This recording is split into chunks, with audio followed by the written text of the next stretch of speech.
Welcome to this safe space in which we're exploring the frontiers of human evolution through our own multidimensionality. Hello and welcome back to Beyond Conscious, Becoming Multidimensional. I'm your host, Aisha Love, founder of Multidimensional You. In this second episode of season 2, we're going to talk about you don't have a path, you are the path. So we're going to carry on with me sharing these downloads, wisdom teachings that I received in the spring of 2021. I am on a spring right now. It's close to the source of these headwaters in the Black Mountains of North Carolina, the Blue Ridge Mountains. This is where I've been living for the better part of the last 7 months. It's been an amazing place to digest, if you will, apply, contemplate, explore, experience these wisdom teachings that I received almost 2 years ago now. You will hear the spring behind me. It may sound like background noise, but it's put there very intentionally. I chose this spot very intentionally so that the outside world is very much a part of our experience. As we go on further into these downloads, you'll see the remembering about how important it is to be in the natural world as part of the natural world. It's kind of something as modern humans, we've been deluded into thinking that we're somehow not part of nature, and the integrity of nature is so powerful to help us come back to center, to transform, to grow, and to evolve, which is what my soul purpose is all about and what this podcast is about. So I'm going to go ahead and read the entire download I received that morning. I always get woken up super early. That's when the clearest downloads come. Okay, so you don't have a path, you are a path. No thing is external to you. You're entering a time in this embodiment when you live in a way that forgets the illusion of separation. You are no lonely wanderer, but a powerful field of fractalized light, intent on collecting more fragments of self to show yourself and others what the reconstituted self brings to embodiment. The paradox is that while you retreat from public interaction, you are more and more connected to the greater collective than ever before. You will still oscillate between the separation consciousness view of the other and this new, truer view of all as one. It is in this contrast that you are discovering gold. That is to say, in the context of the freedom from suffering you seek, you begin to see the origin of the needless, non-evolutionary suffering of humanity based in separation. Most wait for a reunion of the God of with the God of their understanding at the moment of physical death. Now that you have died many times over in this embodiment, you understand that the homecoming you seek is always ALL. Available to you with each breath, in any form, on any planet. It is the surrender of self as separate that is important. That is to say, the dissolution of boundaries of identity as defined as individual and separate from that which surrounds you. It doesn't mean you lose all individual identity, but instead gain the multiplicity of self. Many have walked this path on Earth. Tune into their vibronic photonic traces and you will find good company. Okay, so there is a lot to unpack there, right? The first thing I'll do is share, we're out in nature, and so let's talk about a few elements that have shown up in the location I'm in. So as we pulled up, my daughter looked up and saw the American eagle. Oddly enough, the entire time I've been in the Blue Ridge Mountains, I haven't seen one eagle compared to living in the West in Montana and Idaho. And today, for the first time, as I'm about to reboot the podcast, the eagle shows up at the top of the mountain. So to me, eagle is a symbol of freedom. That's how the American collective has assigned that symbol for themselves and defined it. And that's what this series is all about, is gaining personal sovereignty and true freedom. Coming off of the first episode of reclaiming ourselves as source, kind of that first step of going home and back up the ascension spiral is to acknowledge that we do see ourselves as separate from some Godhead, separate from source, separate from the all that is, separate from the universe, whatever term you use to describe something greater, the greater intelligence or intelligent force and intention behind living creation. It doesn't really matter what we call it. The most important thing at this point in our growth is to acknowledge that if we have created a foundation based in seeing and feeling and being separate from that power, from that source, from that God, wow, that might really inform the way that we do human and what kind of reality we create. So not surprisingly, at the top of this morning, this aha or insight or just knowing came to me, or observation, if you will, right? A lot of what we're doing here is kind of like the scientific method. I've often said science is only as good as the questions that it dares to ask. So let's be scientists, explorers, adventurers, seekers, right? However you want to think of that. I like to blend in and not relegate this journey to something other than modern life, right? We're really looking to blend this all together now, because clearly the surface state of the planet, what we have been doing hasn't been working all that well. We're ready for something new. And so a lot will be deconstructing, right? So if we contemplate, as we were invited to in the last episode, ourselves as source, how might that fundamentally change the way we approach our self-perception? You know where I'm going with this. We would begin to get out of feeling like there was something wrong with us. And maybe we are an authentic individual expression of the Godhead, of Source, out to experience, collect information, and bring it home, as it were. That's a very different mindset to bring to your human experience. Maybe I'm a very valid expression of the intelligent intention behind all living creation, and that's a game changer. You are no lonely wanderer, but a powerful field of fractalized light, intent on gathering up all of your fractals and fragments in order to remember what this reconstituted, not fractured or fragmented self can bring to human embodiment, bringing the coherent field back together in order to go back to the original creationary impulse, which is contemplation and the thought form. So again, we're not busy. We're taking a moment to pull way back and question the very foundation of our mindset and how we approach being human, and I would say creating, but first really most of us were conditioned into surviving life on earth, let alone creating life on earth. And so the paradox, this can be tricky, right? Because you think, well, I can't just leave everything behind. Well, you can, it's a choice. But as you leave everything behind and retreat into yourself more, to be with yourself, ironically, paradoxically, you are more connected to the greater collective than ever before, because you're expanding now into frequencies of your own higher self, right? That vertical column, which then can tap laterally at that level into the higher self collective of humanity. This has really interesting applications. It's not just a mystical exercise. It can mean huge innovations across all sectors of our civilization when we begin to tap that strata of higher dimensional self. You've heard me talk about the multidimensional self in season 1 and all of the different aspects that you can tap when you start to move up in your multidimensional codex, kind of like you're tapping different inner councils and all of their lived experience and wisdom of their own individual experience as well as their collective experience. We're talking different planets, different dimensions. So there's that incredible inner tech transfer. Okay, so then the download and the wisdom teaching, Kate went on to talk about you will still oscillate between separation consciousness of the other and this new truer view of all as one. And in that moment of recognizing that, there is a bit of a relief.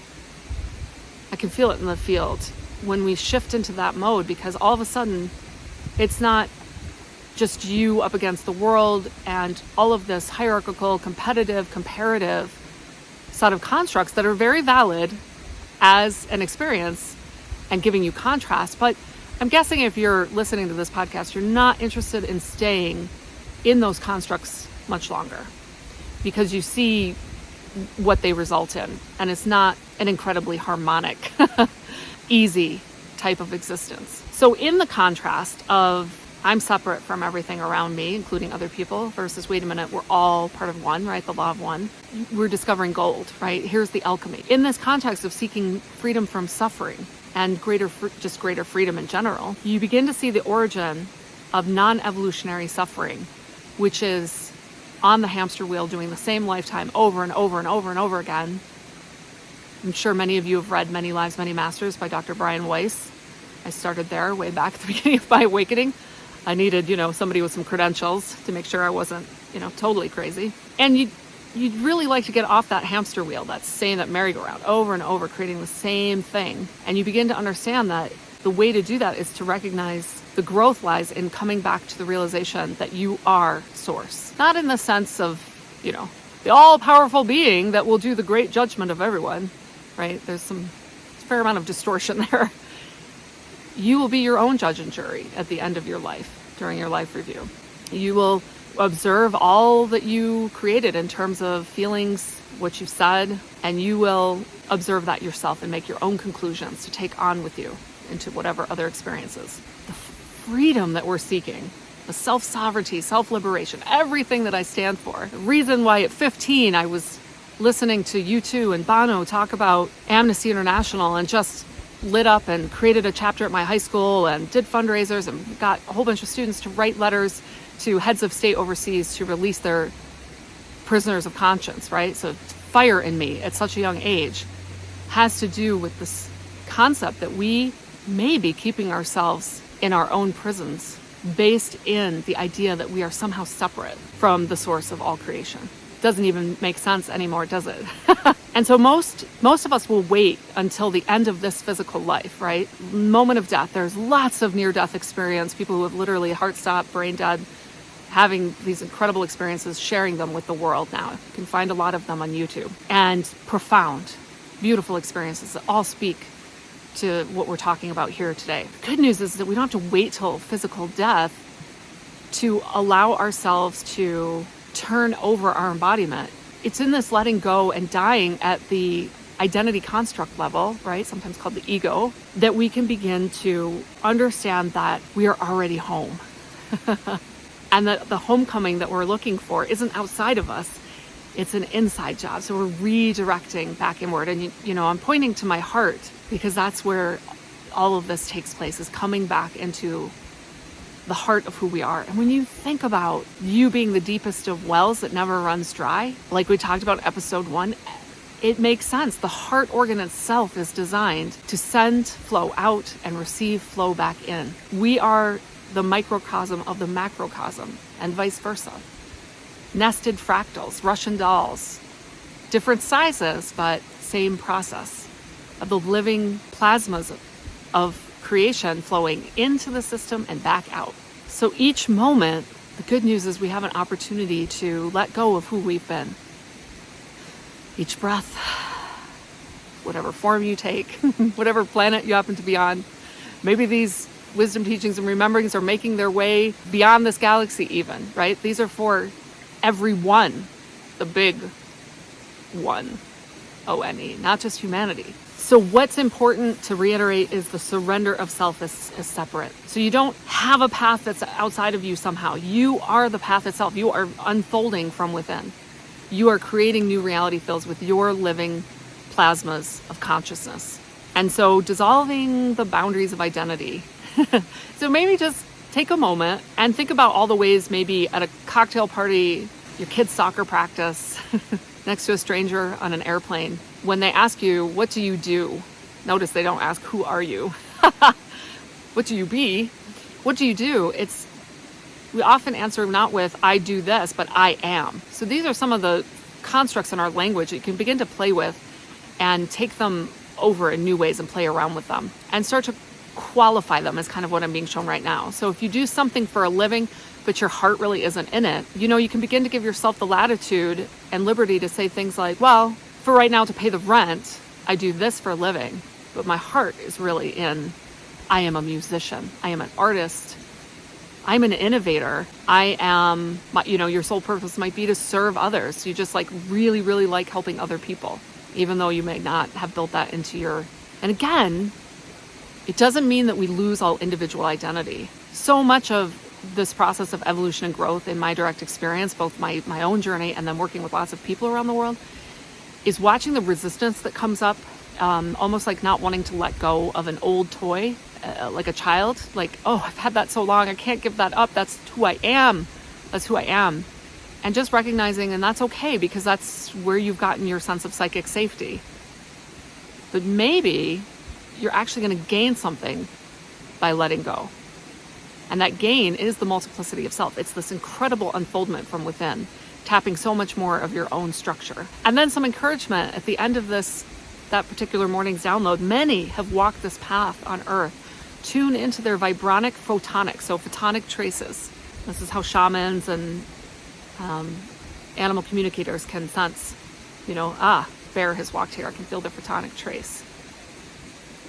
So we can tune into these, what often people who are not living like that will call masters. And in every experience I've had with them, they are incredibly encouraging, kind, and patient, right? Sometimes our spirit guides aren't that patient because they know we need a bit of a kick in the pants or we'll be stuck in stagnant energy. But in this case, you'll find these groups, these collectives are very available, but we do have to make the effort to reach them, right? We can't stay in our old constructs and expect them to be always reaching down, trying to pull us out. That would be rescuing. And really the project here on Earth is growth, evolution, self-salvation. So the final thing coming in for this second episode is you don't have to find who to follow. You don't have to find a path. You don't have to find the right path. You don't have to find an external authority figure that you think will solve it for you. You can begin to recognize that you are the path itself. And as you allow yourself this huge shift out of feeling separate from source, you recognize now that you are one of many very powerful, valid, vested with the creational intention itself aspects of source. You could see yourself as a field agent, right? Explorer, anything that creates a bit of lightness of being. The masters I interact with, including one who's part of my own multidimensional field, Guchit Ran, if you've been following me for any time, you know who I'm talking about. He's an ascetic that lives in the Himalayas, and he's in ecstatic joy all of the time. Not because he has to try to maintain that, it's just because he let everything that wasn't that fall away. So he's my hero.